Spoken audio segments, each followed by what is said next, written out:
Avant de commencer à programmer, l'étudiant qui va devenir un programmeur doit comprendre cette nouvelle tâche.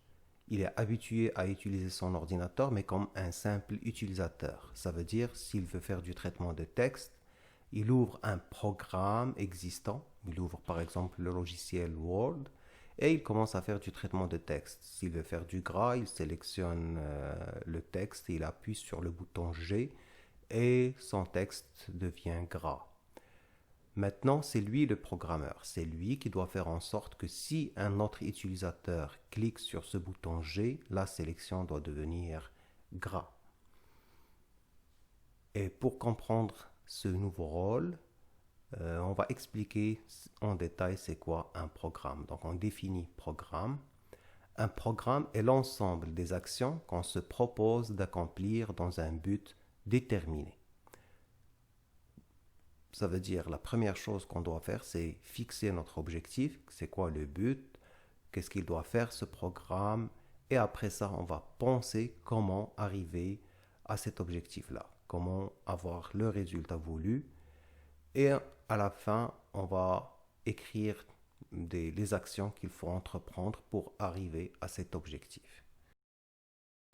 En informatique, un programme est une séquence d'instructions représentant un algorithme qui spécifie étape par étape les opérations à effectuer pour obtenir un résultat. La première chose à faire, c'est penser à l'algorithme, trouver comment arriver au résultat, et après ça, spécifier étape par étape, donner des ordres, une liste d'instructions pour arriver à ce résultat. Créez votre premier programme, un programme qui va permettre de faire sortir ce gentil extraterrestre qui obéit à tous les ordres de la classe. Il faut le faire sortir de la classe de cette porte.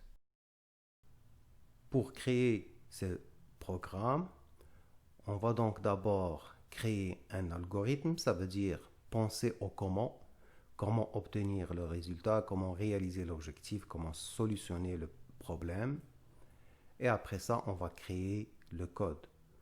C'est quoi le code? C'est juste écrire cet algorithme sous forme d'une succession d'ordres, ce qu'on appelle une liste d'instructions claires et non ambiguës pour celui qui va les exécuter. Donc pour l'extraterrestre, pour l'ordinateur, etc. Notre extraterrestre qui attend les ordres pour sortir de la classe. Donc la première chose, on avait dit, c'est créer un algorithme. Un simple algorithme peut être quelque chose comme se lever, après ça, marcher jusqu'à la porte, après ça, ouvrir la porte et marcher encore, et comme ça, il va sortir de la classe. Et la deuxième chose, c'est écrire cet algorithme sous forme d'une succession d'ordres, une liste d'instructions claires et non ambiguës pour celui qui va les exécuter. Et dans notre cas, c'est l'extraterrestre. Supposons que l'extraterrestre utilise un langage qui contient les instructions suivantes: s'asseoir, se lever, se coucher, fermer, ouvrir les yeux, déplacer le pied droit-gauche vers gauche-droite avant-arrière, déplacer la main droite-gauche vers gauche-droite avant-arrière, prononcer OK, prendre un objet qu'on va spécifier, répéter des instructions parmi ceux qu'on vient de présenter tant de fois, se tourner de tant degrés par exemple, tourner le poignet de la main droite-gauche vers droite-gauche, lâcher un objet qu'on va spécifier. Si je lui donne une condition, alors il fait quelques instructions. Répéter des instructions tant qu'une condition est juste, etc. Avec quel langage doit-on programmer? On a dit que, bien sûr, pour que l'extraterrestre comprenne les ordres qu'on lui donne, on doit écrire dans un langage compréhensible par cet extraterrestre, par le langage de cet extraterrestre. Mais Malheureusement, le langage des extraterrestres est difficile à apprendre. On pense à l'ordinateur aussi, c'est juste des 0-1. Il faut vraiment programmer avec des 0 et des 1 pour que l'ordinateur comprenne. Donc, c'est une tâche très difficile pour le programmeur. On faisait ça avant avec des cartes perforées, mais on ne le fait plus, ça c'est compliqué, ça devient impossible de programmer avec des 0 et des 1. Avec quel langage préfère-t-on programmer? Bien sûr, chaque programmeur aimerait bien programmer avec sa langue natale, ça serait naturel pour lui, mais toutes les langues qu'on utilise, français, anglais, arabe, etc., sont difficiles à comprendre par une machine, par un ordinateur, à cause de la sémantique. On peut juste changer d'intonation pour dire autre chose. Alors, avec quel langage on programme? On programme avec des langages, c'est un compromis entre les deux qu'on appelle des langages haut niveau. Ce sont des langages qui sont très proches de notre langue, en réalité plus proches de l'anglais, comme le C#, le C++, le Java, etc. Mais on enlève les complications de la langue. Ça veut dire on spécifie exactement comment est-ce qu'on donne l'ordre. On n'est pas libre d'écrire comme on veut. Et après cette couche-là, on a une autre couche qu'on appelle compilateur qui va traduire ce code qu'on va écrire dans un langage haut niveau vers le langage que l'extraterrestre, que l'ordinateur, il peut comprendre.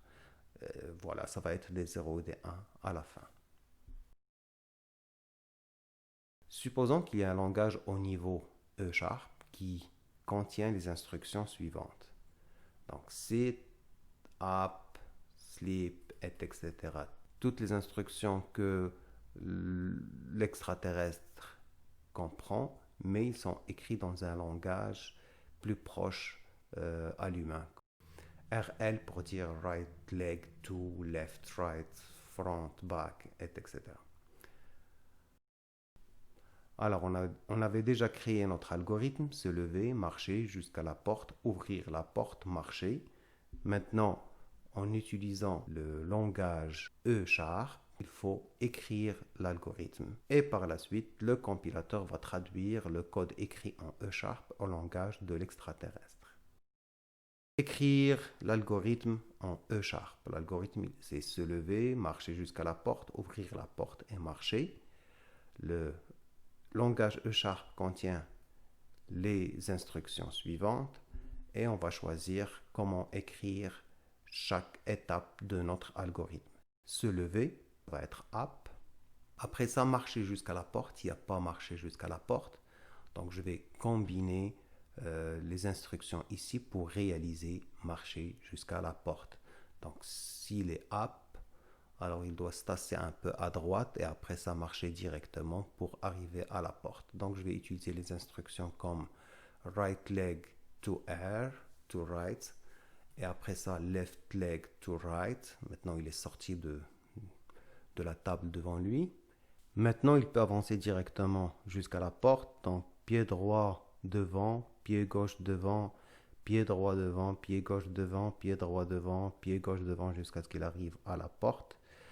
Maintenant, il faut ouvrir la porte. Donc, bien sûr, prendre le poignet et faire tourner. Je vais voir qu'est-ce qui me permet ici de prendre un objet. Donc, take object, et de cet objet, ça va être le poignet de la porte. Donc, l'instruction va être take, turn up. Et après ça, on va tourner le poignet de la main vers la droite pour ouvrir la porte. Et après ça, on va pousser avec la main vers l'avant, right hand to front.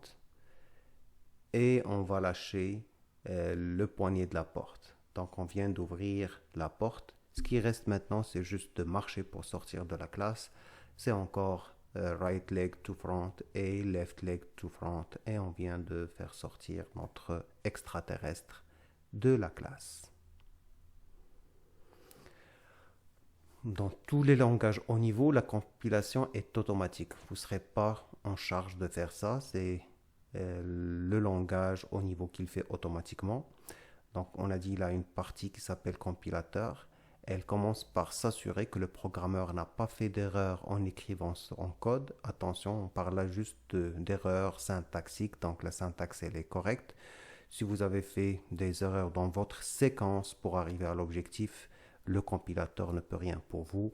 Quand vous exécutez votre programme, vous allez trouver qu'il ne fait pas ce qu'il est censé faire et là, vous allez changer votre code vous-même. Donc, dans le code précédent, le compilateur, il va demander au programmeur de corriger les erreurs suivantes.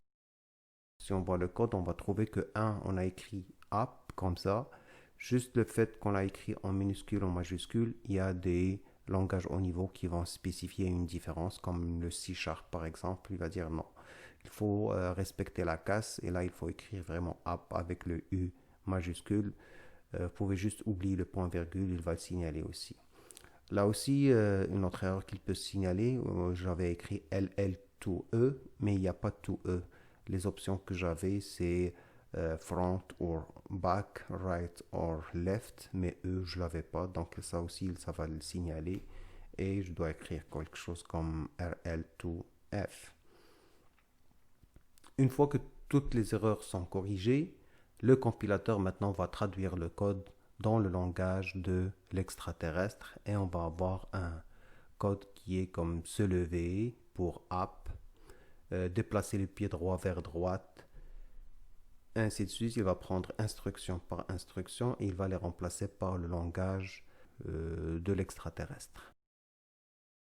Et on vient de créer notre premier programme. C'est juste qu'il y a plusieurs difficultés. Quand on commence à programmer, il y a l'environnement qui est nouveau, et l'algorithme, ça aussi, c'est une difficulté à part. Et après ça, se souvenir de la syntaxe, je vous dis que c'est la partie la plus simple parce que vous avez toujours Google à côté de vous pour chercher comment ça s'écrit exactement.